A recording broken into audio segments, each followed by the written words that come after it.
Have you ever felt like your office is a battlefield? Emails attacking you, deadlines chasing you, boss judging you. But here's a secret the ancient Stoics knew 2,000 years ago. The battlefield is not outside you. It's inside you. Look at this person. The project just got rejected. In normal world, this means panic, stress, sleepless night. But see that calm face? That's not fake positivity. That's philosophy in action. The event is neutral. Your judgment makes it good or bad. The Roman Emperor Marcus Aurelius wrote, "The soul becomes dyed with the color of its thoughts."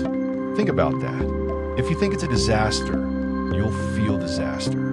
If you think it's just information, you'll stay calm. The project is gone. Your peace doesn't have to go with it. See those papers frozen midair? That's how time actually works. Each moment is separate. The past project is gone. The future project isn't here yet. All you have is this breath, this second. And in this second, you're perfectly okay. So today, when something goes wrong, pause. Ask yourself, is this actually bad? Or am I just calling it bad? The event just is. Your peace is your choice. And no one can take that choice from you. Not your boss, not your client, not the market. That's the first rule of Stoicism. Control your perceptions. Because when you control how you see the world stops controlling you. See you in the next video. Look at this image. Mumbai local train. Millions of people. Everyone rushing. But one person stands completely still. Not lazy. Not slow. Wise. Because he knows something most people forget. See those two thought bubbles? Same situation. Two different realities. One person thinks, this crowd is horrible. I hate this city. Why is everyone pushing me? That person will reach home exhausted and angry. The other person thinks, look at all these humans, each going somewhere, each with their own story.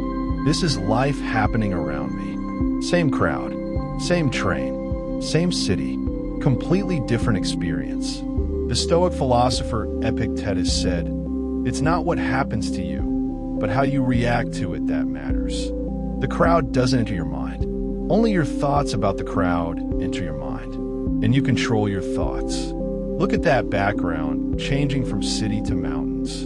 Your mind can do that. Right now, sitting in traffic, you can mentally be in a peaceful forest. Standing in a queue, you can practice patience, which is just strength wearing a different name. So next time you're in a crowd, try this. Don't fight it. Observe it. Watch the colors, the sounds, the movement. Become a witness, not a warrior. The crowd will pass. Your peace will remain. Because perception isn't just seeing. It's choosing what to see. Choose wisely. I'll see you in the next video. Imagine this. You're a rich merchant. You've worked your whole life. Your ship is filled with precious cargo. And then crash. Storm. Everything sinks to the bottom of the ocean. Everything gone. What do? This actually happened. Around 300 BC, a man named Zeno, he lost everything in a shipwreck. Most people would sit on that beach and cry, curse the gods, blame the universe. But Zeno did something different. Look at him. He's not even looking at the ship. He looked at the beach and saw something else. A bookstore. A small shop selling philosophical scrolls. He walked in, started reading about Socrates, and something clicked. He asked himself one question that changed history. What can I control right now? He couldn't control the storm, couldn't control the ship, couldn't get his money back, but he could control his next step, his next action. He could walk into that store. He could read. He could learn. And he did. Zeno became the founder of Stoicism. One of the most influential philosophies in human history. All because a shipwreck forced him to ask, what now? Not why me, but what now? His loss became the world's gain. So when life shipwrecks your plans, remember Zeno. Don't stare at the wreckage. Look for the library. Look for the next right action. Because your greatest loss might be leading you to your greatest purpose. See you in the next video. You're in this car. Look outside. Red lights everywhere. Honking. Frustration. You have a meeting in 20 minutes. You're not moving. Your hands are gripping the steering wheel. Your blood pressure is rising. Stop. Look at this person. Same traffic. Same situation. But they're smiling, talking on the phone, enjoying the moment. How? Because they've learned the second big rule of Stoicism. Willingly accept what's outside your control. You cannot control the red light, cannot control the rain, cannot control the other drivers. These things are not yours to control. They belong to fate, to the universe, to luck. Fighting them is like fighting the ocean, exhausting and useless. But inside this car, this small space, that's yours. Your breath is yours.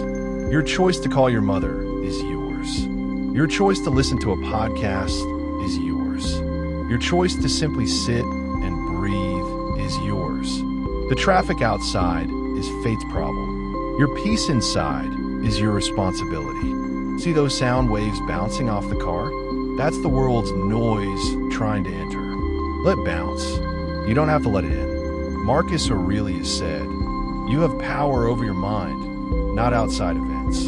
Realize this, and you will find strength." The traffic will clear. It always does. But your peace doesn't have to wait for the traffic. It can be here now, in this red light, in this moment. So breathe, accept, and smile. You're exactly where you need to be. See you next time. Look at these screens. Red everywhere. Numbers falling. Portfolios shrinking. If you've ever invested in the market, you know this feeling. That drop in your stomach. That urge to sell, to panic, to do something. But look at this trader. Screens are screaming danger. But he's pouring chai, calmly, slowly, not looking at the chaos. And behind him, a ghost, a Greek philosopher watching, approving. Why? Because he's practicing the third big rule. Look closely at the tea. The reflection doesn't show red screens. It shows a calm lake. That's not magic. That's perspective. The market crashing is an event. His peace is a choice. He's separated what he can control from what he cannot. Can he control the market? No. Can he control government policies? No. Can he control global economy? No. These things are not in his circle of control. But can he control his reaction? Can he avoid panic selling? Can he stick to his strategy? Yes. Yes. Yes. The Stoics called this the dichotomy of control. Some things are up to you. Some are not. Wisdom is knowing the difference. The market will do what the market does. You will do what a wise person does. Stay calm. Think long term. Don't let red screens paint your mind red. So next time your portfolio drops, ask, is this in my control? If no, let it go. Breathe. Pour some shea. The market will recover. Your peace shouldn't have to. See you in the next video. Look at these 3 doors. Floating in the clouds. Ancient. Mysterious. These are the 3 gates of Stoic wisdom. Every person must pass through them, but very few even find them. Today you will. The first door is made of ice. Crystal clear. See through. This is the door of perception. Before you act, before you react, you must see clearly. Not through the fog of anger, not through the haze of fear, but clear. Ice clear. Is this actually bad or just different? Look through the ice before you open the door. The second door is fire, burning, alive. This is the door of action. Once you've seen clearly, you must move, but not react, not impulsively. Fire can destroy. Fire can also warm. Your action must be the right action. Directed, purposeful, like a warrior walking through flames, but not burning. The third door is water. Calm, deep, reflective. This is the door of acceptance. After you've seen clearly and acted rightly, you must accept what remains. The things not in your control, like water flowing around rocks, you flow around obstacles. You don't fight the mountain. You go around. See that small figure? That's you, standing before wisdom. The doors are always there.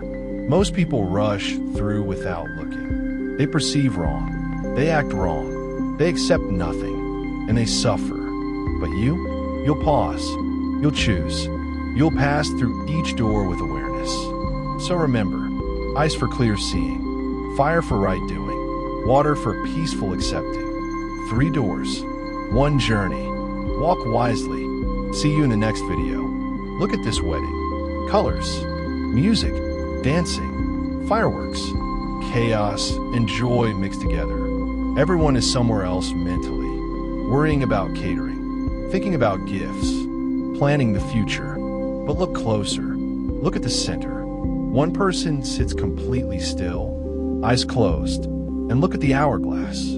The sand is flowing upward, against time, against gravity. This is the power of the present moment. When you're fully here, time doesn't trap you. You trap time. The philosopher Heraclitus said, "No man ever steps in the same river twice." Everything flows, changes. The past is gone. The future isn't here. But this moment, this breath, this is yours, completely yours. The wedding will end. The music will stop. But this moment of presence, it becomes eternal in your memory. See those marigolds glowing? That's what happens when you really see things. They become magical, not because they change, because your attention changes them. A flower seen fully is a different flower than one glanced at. A moment lived fully is a different moment than one rushed through. The Stoics trained constantly to stay present, not because the future is bad, but because the present is where life happens. Your dinner is eaten now. Your conversation happens now. Your walk happens now. If you're always somewhere else mentally, you're missing your only life. So today, try this. Whatever you're doing, really do it. Eating? Just eat. Walking? Just walk. Listening? Just listen. The world will try to pull you away. Pull yourself back. This moment is your superpower. Use it. See you next time. Look at this scene. Simple apartment. 1 plant. 1 book. 1 cup of chai. Outside the window, a massive mansion. Lights. Party. Laughter.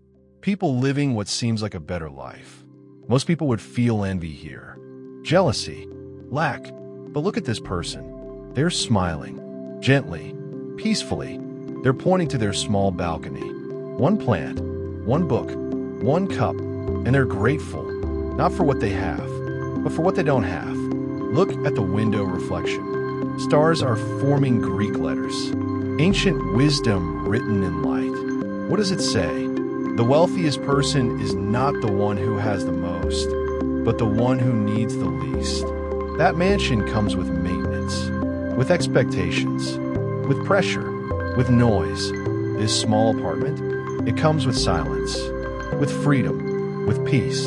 The Stoics practice something called negative visualization. They imagine losing what they had, not to be negative, to appreciate, to realize that everything they have is borrowed. Today you have a house. Tomorrow? Who knows? Today you have health. Tomorrow? Uncertain. So be grateful now, not when you have more. Now, the person in the mansion might be looking out their window, envying your peace. Your quiet, your simple joy, because peace doesn't come from having everything. Peace comes from wanting nothing extra, from being full with what is. So tonight, look at what you have. Then look at what you don't have. The bills you don't have. The drama you don't have.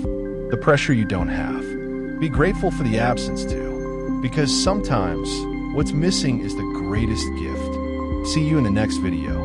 Look at this meeting room. Tension you can cut with a knife. Faces red, fingers pointing, arguments frozen mid-sentence. This happens everywhere.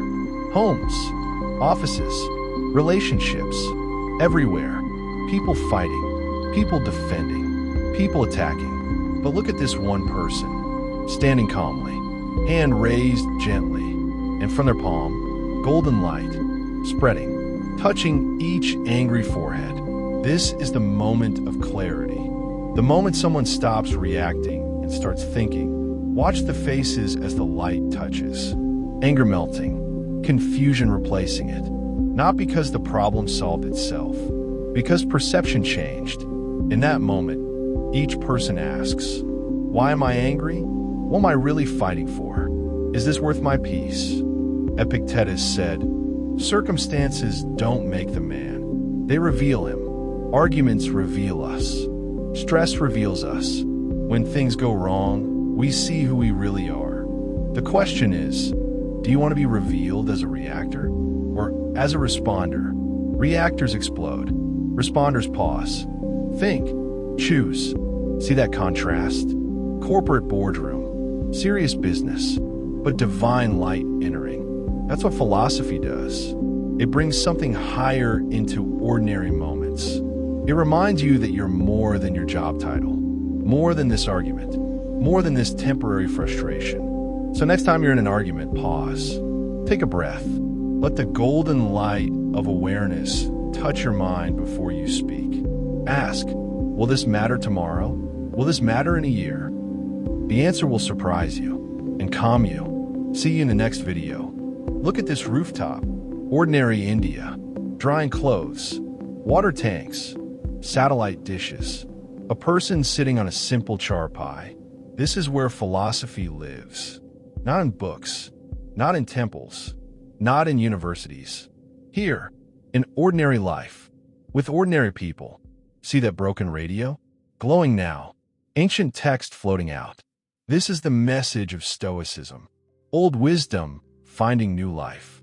Broken things becoming beautiful. Difficulties becoming teachers. This is what we've learned together across these videos. We learn to control our perceptions at work. We learn from Zeno's Shipwreck that loss can lead to purpose. We learn to accept traffic and red lights and things we cannot change. We learn that the stock market doesn't control our peace. We learn the three doors: eyes for seeing clearly, fire for acting rightly, water for accepting peacefully. We learn that the present moment is our superpower, that being grateful for what we don't have is freedom. That clarity can enter any argument and change everything. All of this from ancient wisdom, all of this from modern problems. Here's the thing. Philosophy isn't about knowing things. It's about living things. These ideas only work if you use them. Tomorrow morning, when you wake up, remember, your perceptions are yours. Your actions are yours. And peace is always available right now in this moment. If this series resonated with you, if it made you think differently even for a moment, then subscribe to this channel. Not because I need the numbers, but because you need the reminder. We are in this together. We are building a community of people who control their minds rather than being controlled by the world. The world will keep throwing chaos. We'll keep practicing peace. See you in the next video. Until then, breathe, choose, accept, and live fully.